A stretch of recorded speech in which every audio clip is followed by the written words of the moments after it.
Sure. And in fact, I went to look up because I thought I had the album because I remember I owned it at some point, but I guess apparently I must have traded it in. Oh, really?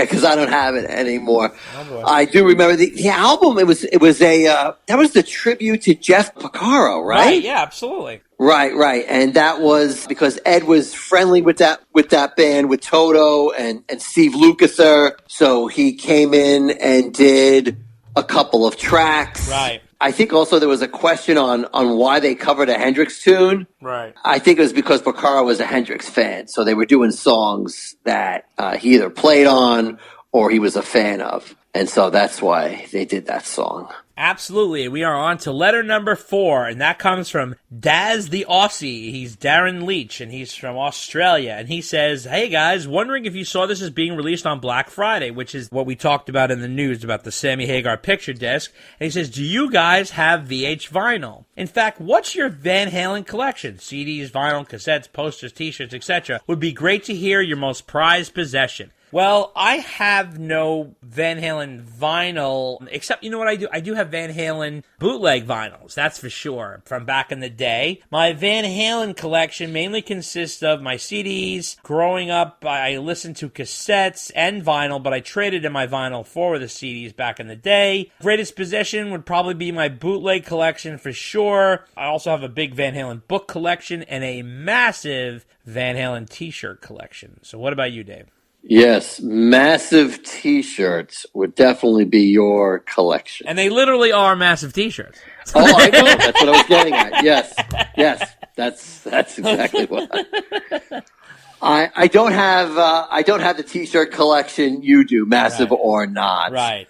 I do have quite a few Van Halen T-shirts for sure. Right. Most of my music is CD. I think the only Van Halen vinyl I have is the Women and Children First album with the David Lee Roth poster. Oh, right. The infamous David Lee Roth poster. Yep. And I do have, I have a ton of Van Halen CD bootlegs for sure. Yep. I do have some DVDs, but not a lot. Right. And I actually also I still have some Van Halen cassettes, bootlegs from back in the day when I think years ago somehow I acquired. It was like a 12 cassette collection that I think the Van Halen mailing list had put out or something like that. Oh, my God. Yeah. In fact, I got my hands recently on a cassette recorder, and I actually started listening to those things again. I hadn't listened to them in years. And like almost all that stuff is available now in much better quality. Yeah, that's true. But it's just interesting to listen how they accumulated that stuff. But anyway, that's pretty much my collection. I don't have Van Halen posters or anything like that. Yeah. I think I may have 1 or 2 framed pictures lying around in the closet somewhere. Right. But that's about it. That's true.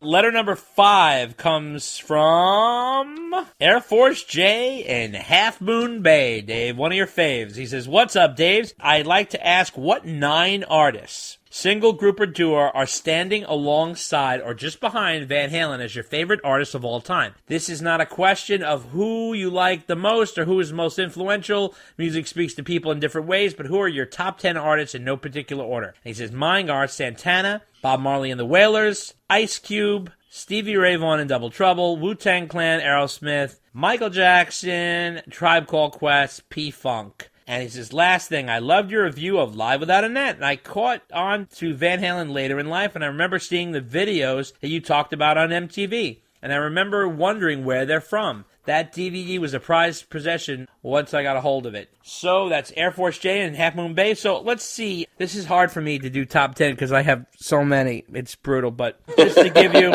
I'll give you a rough estimation. I can do that as best as I can. I might spill over a little bit here. But for sure, the Stones, John Mellencamp, Led Zeppelin, U2, Police. Oh, let's see. Bruce Springsteen, Metallica, AC/DC, GNR, Prince, Michael Jackson, Aerosmith. Those are like more than 9, but I'm sorry, I'd have a hard time limiting. What about you, Dave?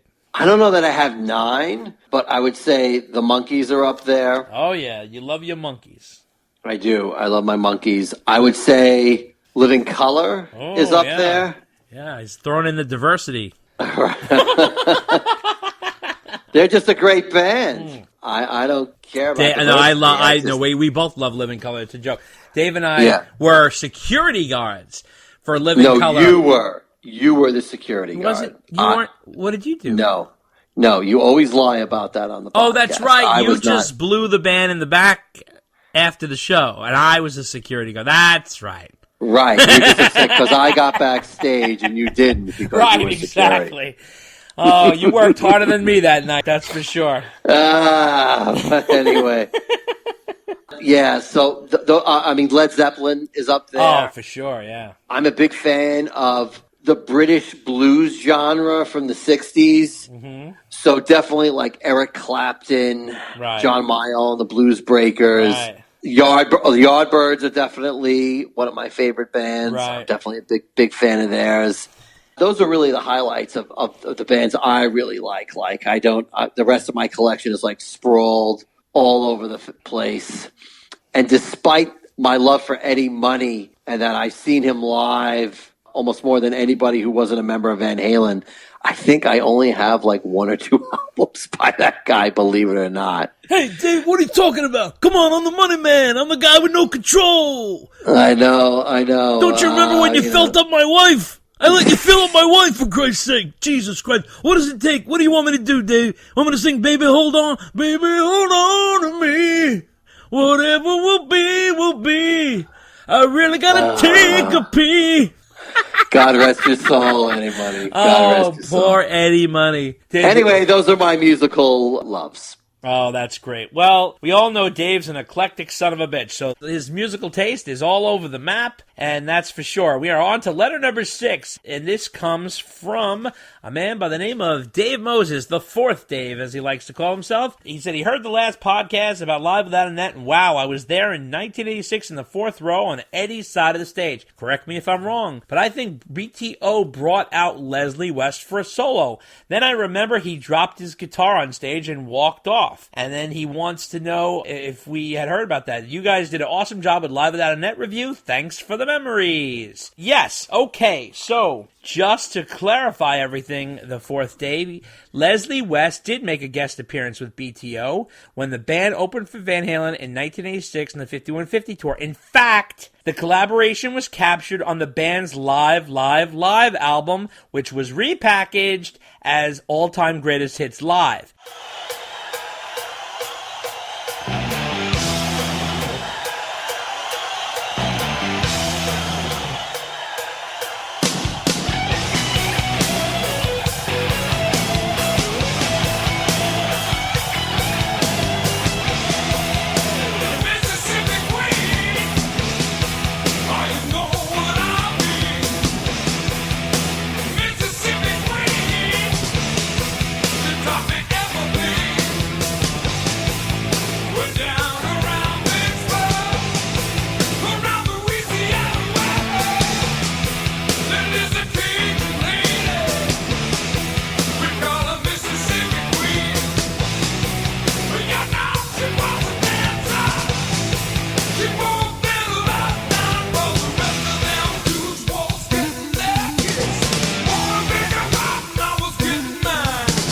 And that is available. You can hear it on Spotify or you can hear it on Apple iTunes. I think it's now called All Time Greatest Hits Live, but it was originally Live.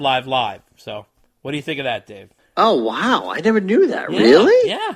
That was from 86? Yeah, from their tour opening for Van Halen. They recorded a live album. Isn't that funny? Okay. Yeah, absolutely. Wow, I never knew that. All right, I'll have to look that up. Cool. And we are on to letter number 7. It comes from a guy who just goes by Mark. He says, could you recommend a 2007 tour video that is high quality and has decent close-up clips, not too shaky? I love the podcast. So, Mark, I would suggest Philadelphia, PA, Wachovia Center, which I think is now the Wells Fargo Center, from October 3rd, 2007. It's available on YouTube. So just look it up. Again, Wachovia Center, October 3rd, 2007, from Philadelphia, PA, on YouTube. What about you, Dave? Nah, I got nothing. You're the video guy. I'm the video guy. All right, we'll go with that. Go with that. We'll move on to letter number 8, and I just want you to know that we are going faster than we ever have before. So I want credit for that shit.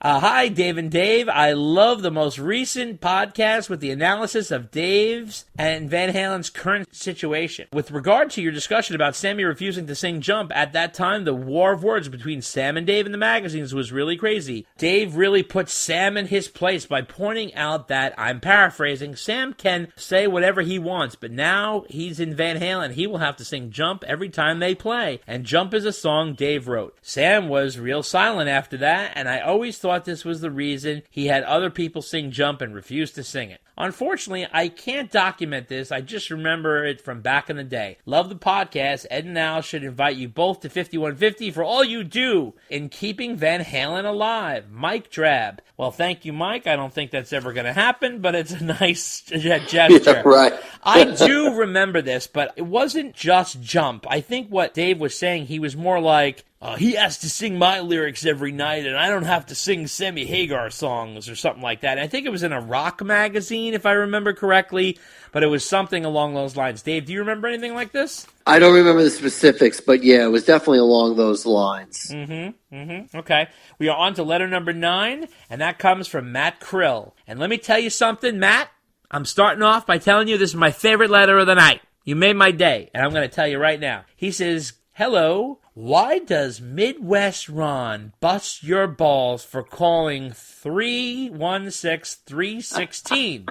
The song has always been about Wolfie, who was born on March 16th. In adult society, when we say March 16th, we write 3/16, 3-16-19, etc. The song should never be pronounced with the individual numbers 316. Mark me down for strongly disagreeing with Ron on this one, and I'll always call it 316, and I bet if you posted a poll, most Van Halen fans would agree. Sit down, Waldo, or Ron in this case, Matt Krill. Well, I would just like to give a round of applause to our friend Matt. And let me tell you something. You know what, Matt? You're right. Why am I putting up with this crap? 316, baby, that's it. Evil Midwest Ron is making me feel less than for all this time, and he throws barbs from his ivory tower. Fuck the man. It's 316. Well, I already hear Ron crafting a response as we talk. Really? I'm sure he will, and if not, we can certainly broach the topic with him when we see him in Vegas in January. All right, well, I just want to sing Ron a little song. This will be a familiar tune to him. You ready? Maybe Ron is wrong, that it's the name of the song. He calls it 316 because he wants to be a dick. He acts really mean, but it's actually 316. He thinks that he knows best because he's from the Midwest. So it's to the tune of 316. So there you go. I'm putting lyrics to the goddamn song just in honor. Wow, you put a lot of work into that. Yeah, look at that. Look at that. You like that? That's creativity right there. I see that. I see that. So we are on to letter number 10, and that comes from a man by the name of Joe Beck.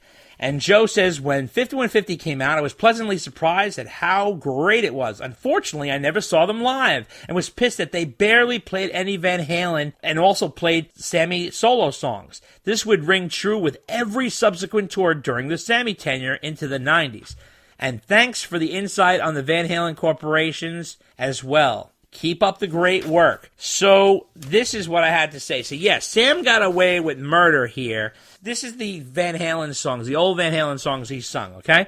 He did Running with the Devil, Jump, Panama, Ain't Talking About Love, Unchained, and You Really Got Me. Those are the only old Van Halen songs that he sang. So many old Van Halen songs he would have sounded great on, like Dance the Night Away, Jamie's Crying, Feel Your Love Tonight, Everybody Wants Some, Little Guitars, Light Up the Sky, and I'll Wait. I thought these songs would be perfect for Sam. He never even tried. What do you think, Dave? Yeah, I mean, like we've said before, I mean, the guy just had a bug up his butt about singing the old catalog. And going back to what somebody else had said before about that old David Lee Roth article that they couldn't quite quote. I mean, I think Dave was onto something. I think Sam was kind of like, oh man, I don't want to be in a cover band. And he really had a problem with that. But you know what? You're the lead singer of the band, man. You got to start singing those songs. And yeah, I don't know how he got away with that. And really, it was starting to become an issue